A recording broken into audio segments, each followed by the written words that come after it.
A paz do Senhor Jesus a todos. Você está no canal Andréia Rodrigues Devocionais e hoje estaremos dando continuidade ao estudo do livro de Jó. Se você está chegando aqui pela primeira vez, eu sou a missionária Andréia Rodrigues e nós temos uma playlist sobre o estudo do livro de Jó, onde você pode dar início a ele. Que você seja muito bem-vindo ao nosso canal, em nome de Jesus. Meus irmãos, assim como nós temos feito, estaremos fazendo a meditação versículo a versículo, e se for o mesmo tema, estaremos então resumindo os versículos que estarão na sequência. Hoje, então, nós estaremos estudando o capítulo 20 e eu convido você nesse momento a estar juntamente comigo fazendo uma oração.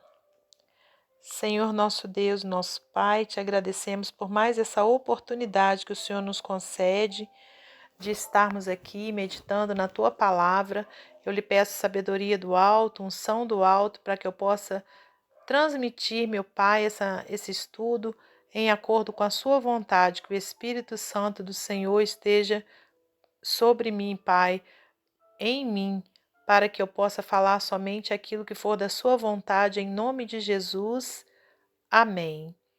Amém, meus irmãos. É com muita alegria que estamos aqui de volta, para darmos continuidade a esse estudo. E hoje, então, nós estaremos estudando o capítulo 20. Já estamos indo, rumo ao capítulo 42. E isso traz muita alegria ao meu coração, muita gratidão a Deus e aos irmãos que estão sempre aqui comigo também. Não deixem de se inscrever aqui no nosso canal, de deixar o seu like, o seu comentário, para que nosso canal venha crescer e mais vidas possam estar ouvindo, a palavra do Senhor. Assim como eu sempre digo, eu não sou teóloga, sou apenas uma serva do Senhor, com o coração disposto a aprender e também a compartilhar com os irmãos aquilo que, eu tenho entendido, da parte do nosso Senhor, da parte da palavra dele. Então, meus irmãos, hoje, Jó capítulo 20, vamos iniciar lendo aqui os versículos 1 ao 3. Então respondeu Zofar, o naamatita, e disse: Visto que os meus pensamentos me fazem responder, eu me apresso. Eu ouvi a repreensão que me envergonha, mas o espírito do meu entendimento responderá por mim. Então, nós temos aqui Zofar, após o capítulo 19, que foi onde Jó se queixou, ali da dureza, dos seus amigos, onde no capítulo 18, Bildade, tinha feito muitas acusações, acerca de Jó, achando, aliás, trazendo a sua compreensão de que Jó passava por aquilo tudo por conta, de erros seus, de pecados seus. Aí Jó vai, no capítulo 19, faz também um desabafo, acerca daquilo tudo que ele vinha ouvindo dos seus amigos, entre aspas. E aqui no capítulo 20, esse outro amigo, Zofar, vem também para rebater, a palavra de Jó. E aqui nesses 3 versículos que a gente leu, nós percebemos Zofar reagindo com irritação à forte advertência, de Jó, na sua última afirmação, lá no capítulo 19, nos versículos 28 e 29, Jó disse assim: Na verdade, que devias dizer, por que o perseguimos? Pois a raiz da acusação se acha em mim. Temei vós mesmo a espada, porque o furor traz os castigos da espada, para saberdes que há um juízo. Então, esse homem, Zofar, ficou muito irado, com essa fala de Jó, e ele então rebate, E aí quando ele fala, eu ouvi a repreensão que me envergonha, né? E o que ele está querendo dizer? Ele está, de uma forma, né, indireta, comunicando a Jó que a mágoa por ter sido repreendido era mútua, né? Porque lá no versículo 28 e 29, Jó dá a entender que estava magoado com eles. E aí esse homem vira e fala que a mágoa não era só de Jó, não, era deles também, era mútua, já que ele também tinha sentido os insultos de Jó, né? Então, quer dizer, ele aparentava estar muito enfurecido, né? E com muita arrogância também aqui nesses 3 versículos que a gente leu. Agora vamos ler os versículos 4 ao 7. Porventura, não sabes tu que desde a antiguidade, desde que o homem foi posto sobre a terra, o júbilo dos ímpios é breve e a alegria dos hipócritas apenas de um momento? Ainda que a sua altura suba até o céu e a sua cabeça chegue até as nuvens, como seu próprio esterco perecerá para sempre, e os que o viam dirão: onde está? Então, meus irmãos, aqui nesses versículos, Zofar estava confrontando a declaração que Jó tinha feito, né, de uma forma confiante, lá no versículo 25 do capítulo 19, quando Jó falou: porque eu sei que o meu Redentor vive e que por fim se levantará sobre a terra. Né? Então, aqui esse homem está confrontando essa declaração com uma censura sarcástica, né? Já que Jó alegava saber tanto sobre o seu Redentor, com certeza conhecia o ensinamento sábio de que os ímpios só prosperavam por um momento, né? Então foi isso que esse homem fez aqui nesses versículos 4 até o 7, né? Quando ele disse que o júbilo dos ímpios é breve e a alegria dos hipócritas apenas de um momento. Ainda que a sua altura suba até o céu e a sua cabeça chegue até as nuvens, como seu próprio esterco perecerá para sempre. E os que o viam dirão: onde está? Né? Então, esse homem estava vindo com palavras como aguilhões mesmo, né? Para acertar ali, né? O coração de Jó. Né? Então, ele traz aqui esse confronto, né? Porque Jó, pouco tempo antes, tinha dito que confiava, né, que o seu Redentor vivia e que por fim se levantaria sobre a terra. E esse homem então traz, né, essa censura, né, sarcástica, né, de uma forma sarcástica, por conta dessa fala de Jó. Então, meus irmãos, a teologia apresentada aqui por esse homem, por Zofar, ela é baseada na ideia de que Deus recompensa ou pune as pessoas de acordo com as suas ações, né? Ignorando totalmente a possibilidade de que o sofrimento possa ser um teste ou um meio de crescimento espiritual, né? Conforme a gente sabe, né, meus irmãos? Porque o próprio Senhor Jesus Cristo disse, né, que nesse mundo nós teríamos aflições, mas que era para termos bom ânimo, porque ele tinha vencido o mundo. Aleluias, né? E né? Então, quer dizer, esse homem já tinha, né, na sua teologia, ali, no seu entendimento acerca do estudo de Deus, de que Deus punia, né, as pessoas de acordo com suas ações, né? Não levando em conta que poderia ser um teste, né, uma aprovação ou um meio mesmo, né, de um crescimento espiritual.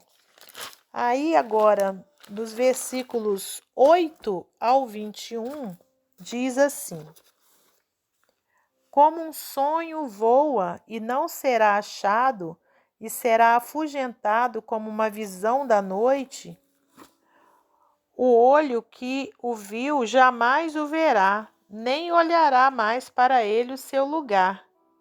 Os seus filhos procurarão agradar aos pobres e as suas mãos restaurarão a sua fazenda. Os seus ossos estão cheios do vigor da sua juventude, mas deitar-se-ão com ele no pó, Ainda que o mal lhe seja doce na boca, e ele o esconda debaixo da sua língua, e o guarde e o não deixe, antes o retenha no seu paladar. Contudo, a sua comida se mudará nas suas entranhas, fel de áspide será interiormente. Engoliu fazendas, mas vomitá-las-á do seu ventre, Deus as lançará. Veneno de áspide sorferá, língua de víbora o matará. Não verá as correntes, os rios e os ribeiros de mel e manteiga. Restituirá o seu trabalho e não o engolirá, conforme o poder de sua mudança, não saltará de gozo, porque oprimiu, desamparou os pobres e roubou a casa que não edificou, porquanto não sentiu sossego no seu ventre, da sua tão desejada fazenda, coisa nenhuma reterá, nada lhe sobejará para comer, pelo que a sua fazenda não será durável. Então, aqui nestes versículos, Zofar estava querendo dizer que o mal ele será doce, para o ímpio só por um momento, mas virão as consequências que lhe trarão a ruína, deixando o quê? Deixando implícito que Jó estava recebendo o que merecia. Quando ele diz, quando ele dá a entender, que o mal verdadeiramente será doce para o ímpio só por um momento, isso é uma verdade, meus irmãos. Com certeza, conforme a gente sabe pela palavra de Deus, que aquilo que o homem semear, isso ceifará, E aquilo que naquele momento, de repente, o pecado, que naquele momento parece doce, daqui a pouco ele vai se tornar amargo. Isso é uma verdade. Só que ele estava acusando Jó, de ser esse ímpio, e que tudo aquilo que ele estava passando, o sofrimento de Jó, era por conta de sua impiedade e era consequência. Por isso, consequência dos seus erros. E isso já não é uma verdade, irmãos? Conforme a gente sabe o porquê de Jó estar passando aquilo tudo, Foi uma provação. Foi ali uma tentação, vamos dizer assim, de Satanás para com Deus, acerca da vida de Jó, aliás, querendo mostrar para Deus que no momento do sofrimento que Jó iria pecar contra Deus, iria blasfemar, aliás, contra Deus. Mas esses homens aqui, já, como eles não sabiam verdadeiramente o motivo de Jó estar passando aquilo ali, eles então resolveram, eles próprios dar um motivo, e começaram então a trazer essas acusações ali para a vida do servo do Senhor, querendo deixando, aliás, implícito de que tudo que ele passava era por conta de impiedade, por conta de erros que ele tinha feito durante a sua vida. Aí a declaração dele, de Zofar, de que da fazenda ou prosperidade do homem mau, ele coisa nenhuma reterá, encaixa-se aqui também na situação de Jó, porque ele tinha perdido tudo.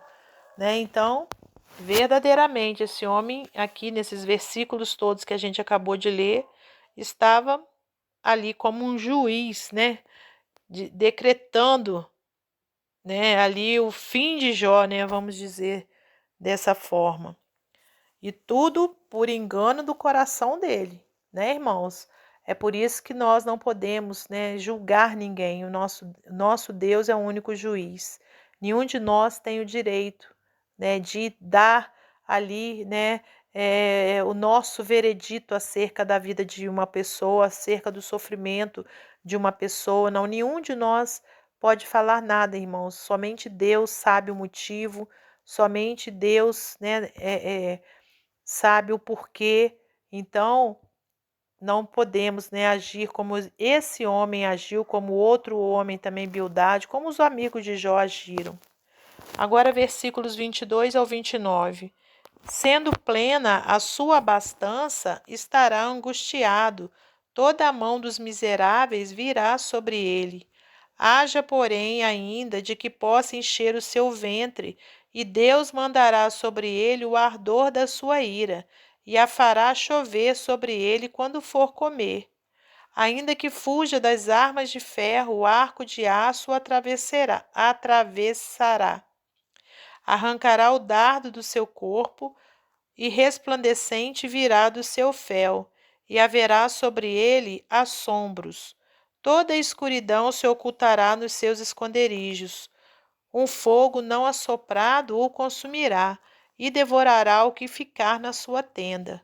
Os céus manifestarão a sua iniquidade, e a terra se levantará contra ele.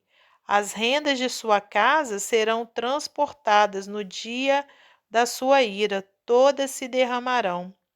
Esta, da parte de Deus, é a porção do homem ímpio. Esta é a herança que Deus lhe reserva. Então, olha, Zofar aparentemente está invertendo o apelo, que Jó tinha feito aos céus e à terra, lá no capítulo 16, nos versículos 18 e 19, onde Jó falou assim: Ah, terra, não cubras o meu sangue, não haja lugar para o meu clamor. Eis que também agora está a minha testemunha no céu e o meu fiador nas alturas. Então, aparentemente aqui Zofar estava invertendo esse apelo de Jó, para que os céus o defendessem. Então, ele está afirmando que os céus e a terra serão testemunhas não da inocência, mas da iniquidade de Jó. Ele sugere, aqui de uma forma resumida, que era tarde demais para Jó se arrepender. Deus não teria clemência por alguém tão ímpio. Então, meus irmãos, esse era o pensamento, de Zofar. E no próximo capítulo nós veremos mais uma fala de Jó, Jó vai mostrar que os ímpios muitas vezes gozam prosperidade nesta vida, É o título aqui. Então, no próximo capítulo nós estaremos dando sequência, e vendo o que Jó falou, mais uma vez ali com aqueles amigos. Então, o que a gente aprendeu, aqui hoje com esse capítulo onde Zofar, esse outro, entre aspas, amigo de Jó, vem aqui com bastante ira, com bastante raiva, rebatendo tudo aquilo que Jó tinha falado. Nós devemos aprender, irmãos, que os mansos é que herdarão a terra. Então, a gente deve agir sempre com mansidão, assim como Jesus nos orientou, para nós o quê? Sermos humildes, como ele era, como ele é, porque o nosso Senhor está vivo, humilde de coração, que nós jamais façamos ali como é que eu vou dizer? Que nós jamais decretemos, ali acerca da vida de alguém aquilo que a gente acha que é o certo pelo fato do que ele está atravessando. De repente você vê ali um irmão em Cristo passando por uma determinada situação difícil, e a tendência nossa, irmãos, eu me incluo também, é da gente querer ali, olha, dar o nosso entendimento, o nosso porquê daquela pessoa estar atravessando aquilo ali. Então, a gente aprende, irmãos, que a gente não deve fazer isso, que é somente Deus é quem sabe, o porquê de todas as coisas. Não cabe a mim, não cabe a você, fazer esse pré-julgamento. Tudo está nas mãos do nosso Senhor, assim como a vida de Jó estava nas mãos do nosso Senhor, e nós vamos ver lá na frente, tudo isso se resolvendo, aqueles amigos de Jó, tendo que receber a oração de Jó. Eu já estou aqui, antecipando, porque eu tenho certeza, que você que está aí do outro lado, você já conhece a história de Jó. Agora, se você não conhecer, meu irmão, fica conosco aqui, até você conhecer todo o livro, para você entender, o que a gente está falando, perfeitamente, né, em nome de Jesus. Mas vamos tirar como ensinamento, meus irmãos, através aqui desse capítulo, que jamais devemos, né, acusar alguém, né? E que jamais devemos, ao invés de darmos o nosso ombro amigo, a gente dá acusações, a gente ali ficar, né, afrontando a outra pessoa que está naquele sofrimento, que está passando por aquele momento tão difícil. O que a gente precisa é assim como diz, né, lá em Isaías 50, né, que eu vou até ler para os irmãos, é uma palavra muito linda que eu amo muito, né, que fala sobre a palavra, né, que nós devemos dar ao cansado, né? Então, olha, eu vou ler aqui para os irmãos Isaías capítulo 50. É Isaías, né, capítulo 50, versículo 4 fala: O Senhor Jeová me deu uma língua erudita, para que eu saiba dizer a seu tempo uma boa palavra ao que está cansado. Ele desperta-me todas as manhãs, desperta-me o ouvido, para que ouça como aqueles que aprendem, né? Então, meus irmãos, que nós possamos ser assim, né? Que nós tenhamos essa língua erudita, né? Essa língua sábia, né? Para entregar uma boa palavra àquele que está cansado, né? A gente sabe que o nosso Senhor Jesus, né, é que é assim. Ele sempre tem uma palavra, né, para cada um de nós. Basta a gente abrir o nosso coração para ouvir a sua voz, né? Então, olha, que a gente jamais entregue palavras duras, assim como esse amigo de Jó, como os outros também entregaram, né? Que nós tenhamos sempre uma boa palavra, né, para entregar principalmente àquele que está sofrendo, aquele que está passando uma tribulação, né? Coisa que qualquer um de nós, né, pode passar, né, irmãos? Então, que aquele que está de pé olhe para que não caia. Então, o que eu tirei como ensinamento, né, para a nossa vida aqui através desse capítulo é isso, que nós tenhamos uma boa palavra para entregar para aquele que está sofrendo, e não uma palavra como essas aqui, né, que foram entregues a Jó naquele momento de sofrimento. Amém? Então, meus irmãos, até o nosso próximo encontro. Deixe aí o seu comentário, né, aquilo que você tem aprendido ou aquilo que eu não pude expressar, né? Que com certeza, se eu não souber, eu vou pesquisar para falar com você. E não deixe de deixar aí o seu like para nos ajudar. Que Deus te abençoe e até o nosso próximo encontro, em nome de Jesus.